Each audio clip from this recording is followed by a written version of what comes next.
Assalamualaikum, halo anak-anak, bertemu lagi di video pembelajaran kali ini dengan Bu Eka.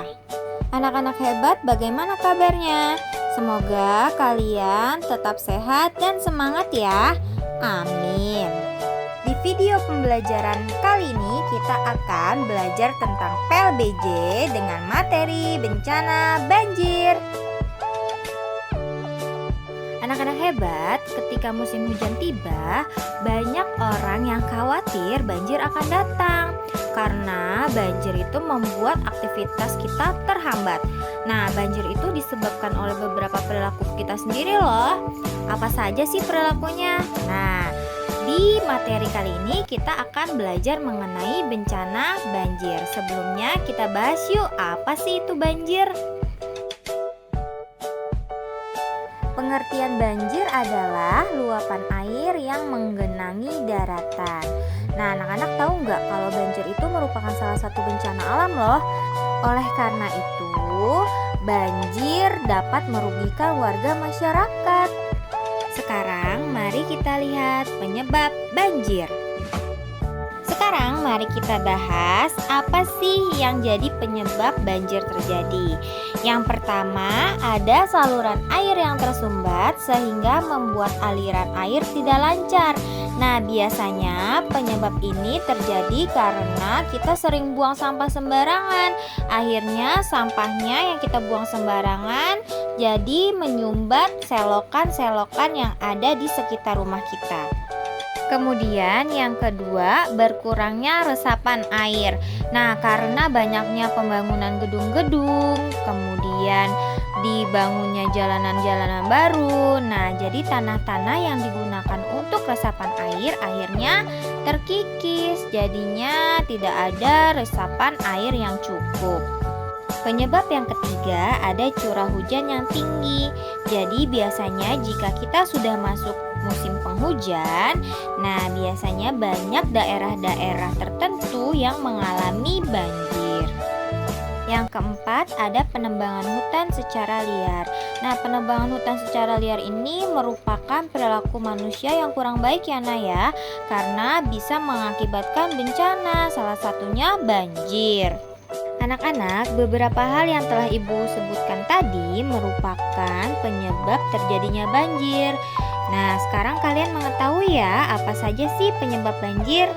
Sebisa mungkin, jadi kalian harus menghindari atau tidak melakukan kegiatan-kegiatan yang bisa menimbulkan banjir. Setelah membahas penyebabnya, sekarang yuk kita bahas apa sih akibat dari banjir. Nah, berikut ini merupakan akibat terjadinya banjir.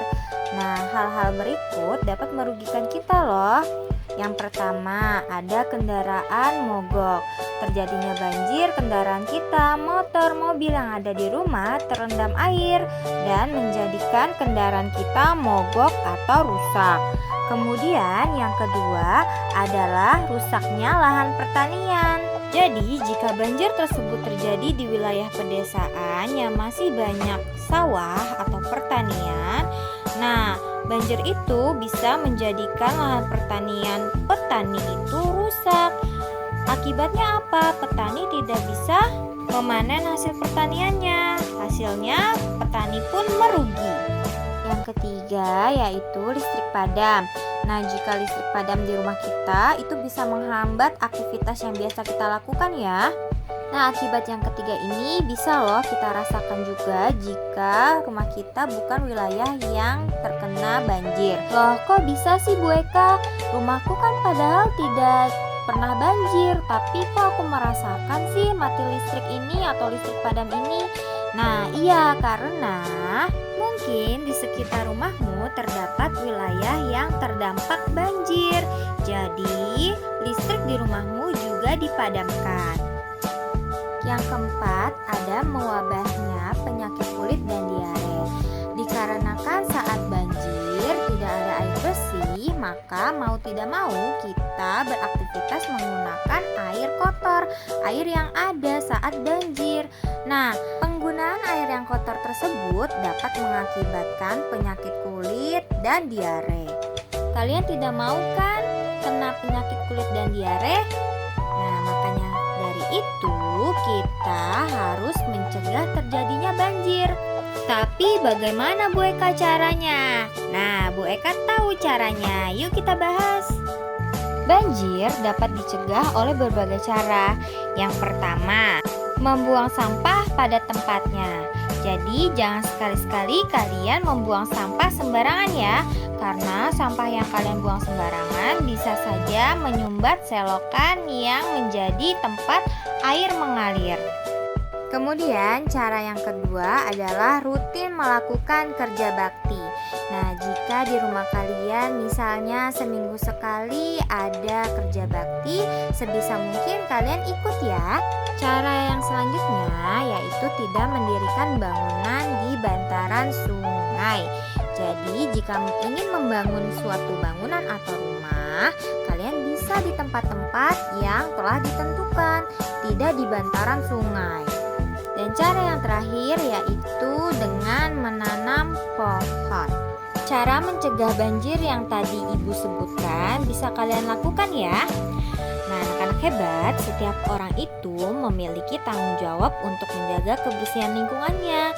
Kita harus rajin membersihkan lingkungan dengan membuang sampah pada tempatnya.